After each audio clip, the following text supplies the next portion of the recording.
গোমতী নদীর ডুম্বুর বাঁধ খুলে দেওয়ার সপ্তাহ না পেরোতেই এবার গঙ্গায় ফারাক্কা বাঁধ খুলে দিল ভারত।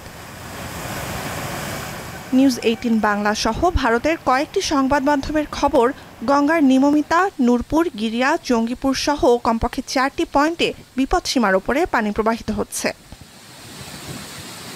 বাঁধে পানির উচ্চতা বেড়ে যাওয়ায় সেকেন্ডে 11 লাখ ঘনফুটের বেশি পানি ছাড়া হয় ফারাক্কা থেকে। এতে পশ্চিমবঙ্গের মুর্শিদাবাদে দেখা দিয়েছে বন্যার শঙ্কা।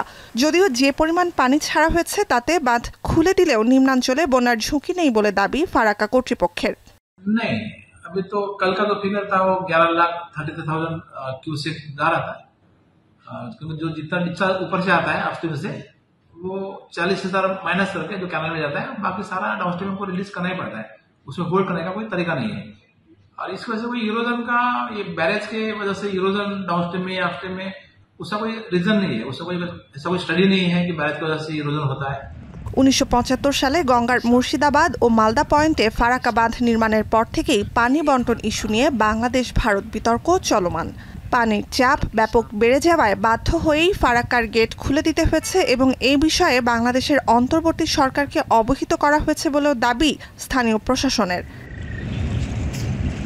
এদিকে গঙ্গার অন্যতম প্রধান শাখা নদী ভাগীরথীতেও অন্তত 4টি পয়েন্টে পানির উচ্চতা বিপদসীমা ছাড়িয়েছে। নুসহাত কামাল, এখন বিশ্ব।